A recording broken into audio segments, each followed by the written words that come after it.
Joining us now, Congressman from the 4th District, Randy Forbes. He's running for election to the 2nd District because the 4th District changed. The Republican nomination will be decided in a primary on June 14th. In the 2nd District, this primary open to all voters. If you're a registered voter, 3 candidates in it: Randy Forbes, House of Delegates member Scott Taylor, and Virginia lawyer Pat Cardwell. Congressman Forbes, good to have you with us. John, it's always great to be with you. I want to start with the markup of the NDAA, the National Defense Authorization Act. Once again, Senator Kirk from Illinois, we're talking about this earlier, trying to put a rider or a provision in, if you will, that basically allows people on expired visas to enlist in the military. Does this make sense or not, and why? Well, John, one of the things that we think you need to do in an NDAA bill is to make sure you're focused on military issues and not to bring in a lot of these other social issues into the bill. One of the things we've been very, very concerned about is locking down this visa security provisions that we think have been incredibly lax. I think it's the time for us to make sure we're getting more protections on that, not to begin opening them up wider and wider, as Senator Kirk is proposing to do. So from what you're be in favor of that?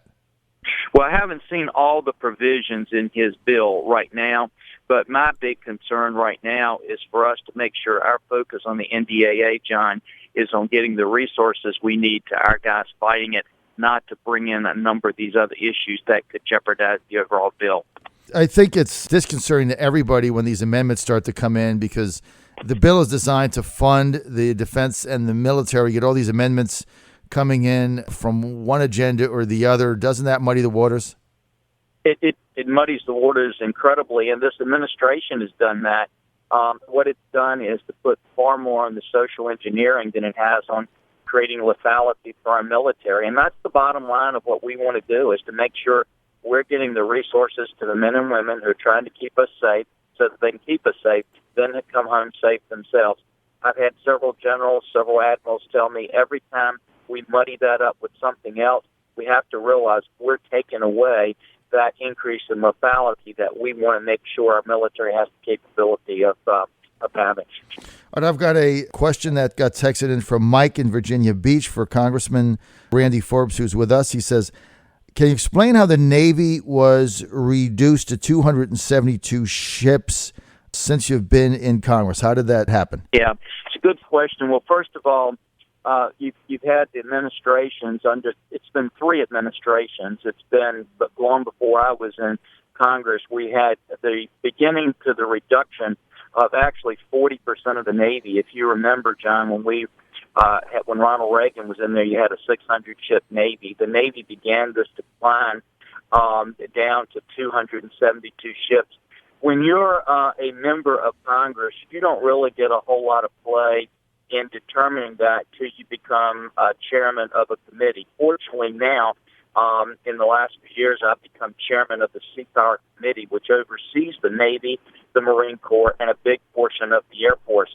And we are turning that around. In fact, this year we made a down payment on turning it around and building a 350-ship Navy. Since I've been chairman, we have turned this around, and we're building more ships than they're retiring.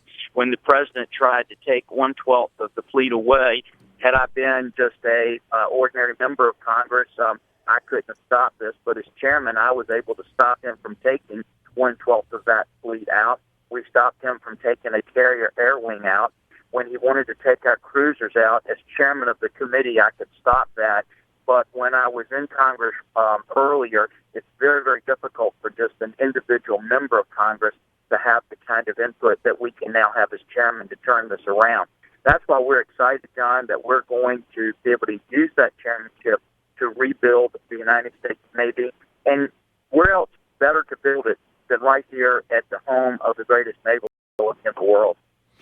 Well, anything that can benefit the economy of Southeast Virginia obviously is an asset to people in this area, whether it be ships or anything else.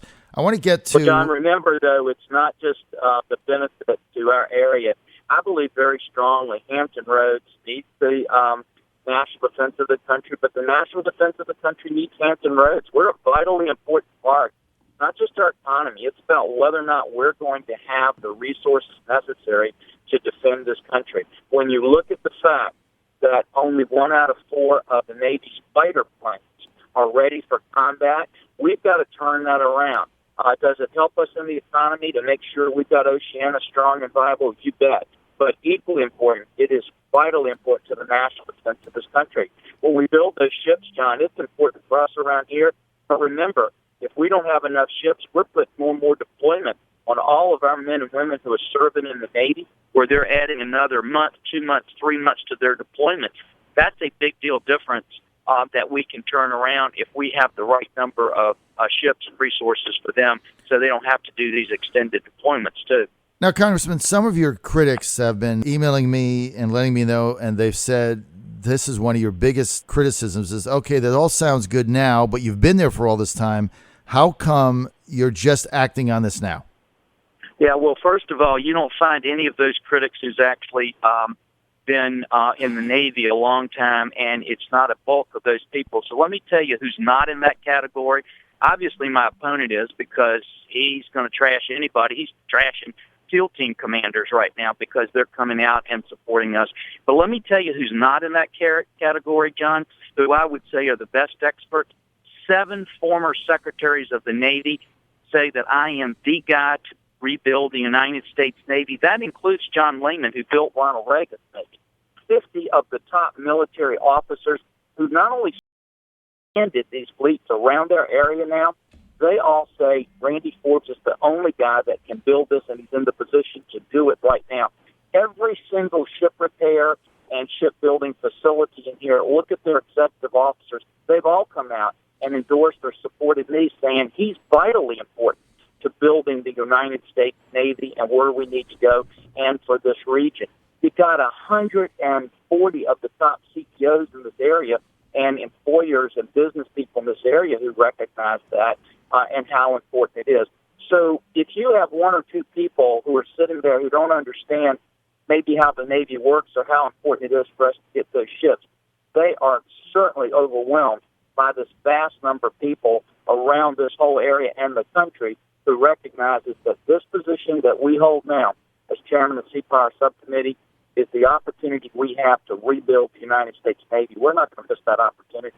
Now I've got to get to one other claim. One of your opponents in this race, Scott Taylor, has put out a couple of scathing emails basically saying that in your ads that the people that are saying that they back you, they're not part of the Navy, they're defense contractors. And he was claiming that obviously they stand to get business if you get elected in the 2nd District. And he said that was disingenuous. How do you respond to that? Well, first of all, Mr. Taylor has trashed everybody that disagrees with him. Let's just walk through. He did the same kind of stuff to Scott Ridgel when he ran against Scott Ridgel. That's why Scott Ridgel is supporting me so strongly. He did the same thing when he ran for his House of Delegates race.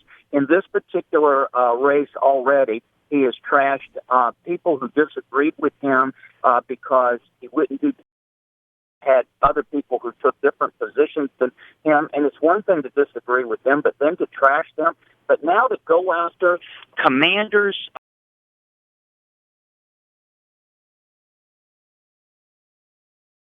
just because they're supporting us, that's absolutely atrocious, John, that he would do. That would be hypocritical to do that is Scott Taylor. Scott Taylor's been out here trying to get himself a job. How many times has he been on your show, John? And to this day, can you tell me what his job is? Well, he's got a part-time job in the General Assembly, that he's done, but he's run for 5 different offices in about as many years, and he's won one.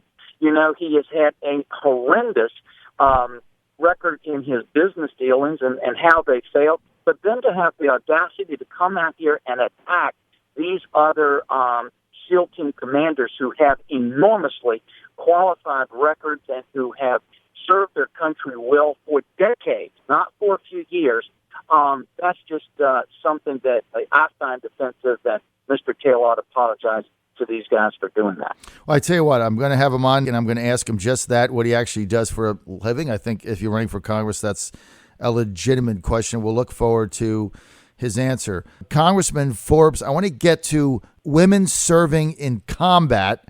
The new edict by our Defense Secretary, Ash Carter, basically saying if women want to serve in combat, they ought to be able to do that in any capacity. How do you stand on that? Well, I think most people in the military would have the same basic take, which is this. Whoever you're going to put in there, you just do not want to drop the requirements that we have, that people have to meet. If it's the same requirements that they have to get to, and you're not lowering those requirements, then let anybody compete for that. That's okay. But the big concern that a lot of people have is that they may be trying to reduce those requirements that they have so that they can make sure that we want to make sure the missions are able to be executed. That's the most important thing for us. Once again, I come back, John, our focus in the military ought to be how do we accomplish the missions that we have. We shouldn't be allowing the political correctness to drive whether or not we're going to be able to get to those missions. So basically what you're saying is if the woman passes all the physical demands necessary for any particular combat role, that individual should be able to serve in that, but none of the physical qualifications should be altered. That's correct. Now, what about the Republican senators that are making a move right now to keep women out of the military draft? I mean, if we have a draft and women serve... Yeah, but, I think they're two totally different things because I'm very concerned about, I think this is really being politicized a lot more than the reality because I don't think there are very many people that are serious about having a draft.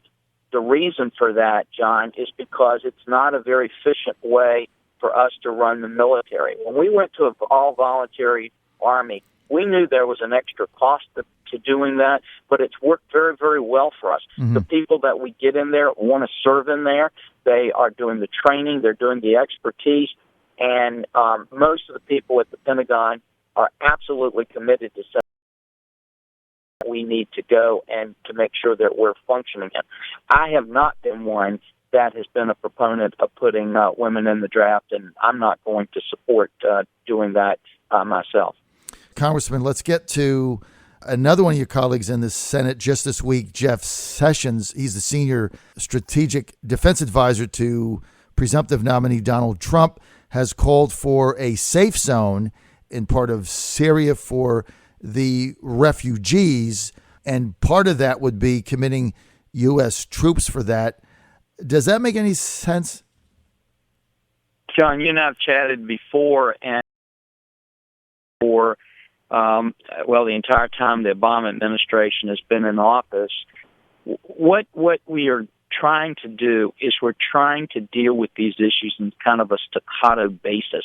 In other words, it's just kind of we're going to react to this, we're going to react to another situation.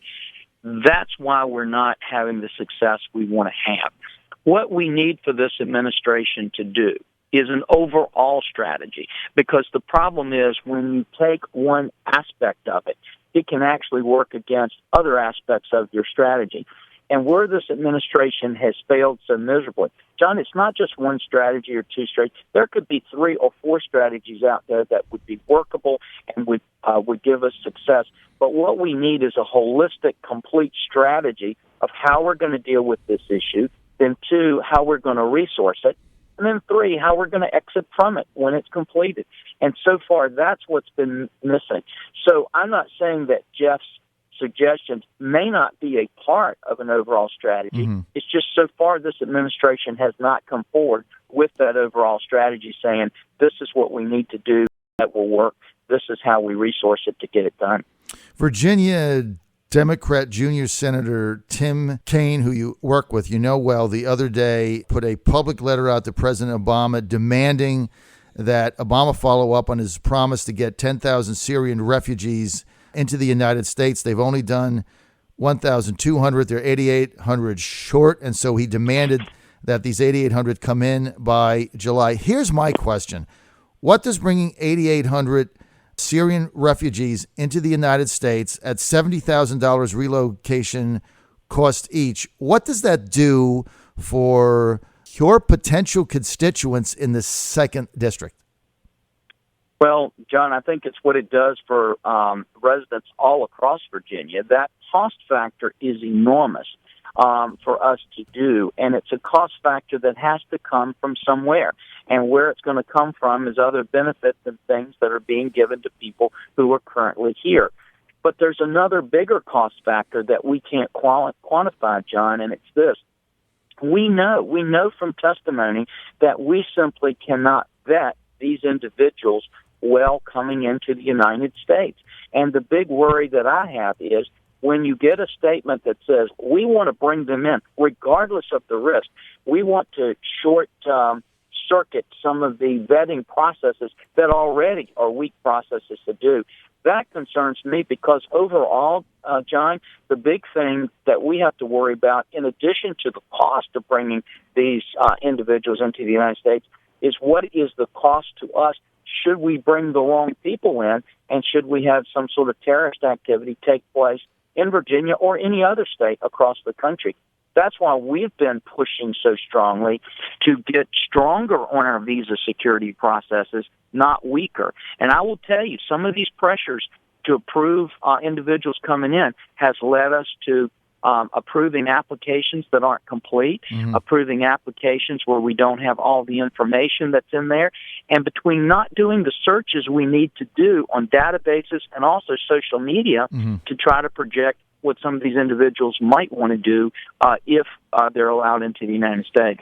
Makes no sense. We're out of time. I want to thank Congressman Randy Forbes for being with us today. More information, go to randyforbes.co. That's randyforbes.co. Congressman, it's always good to have you on, sir. Thank you so much. Thanks, John. Have a great day. All right. That was Congressman Randy Forbes. Go to randyforbes.co.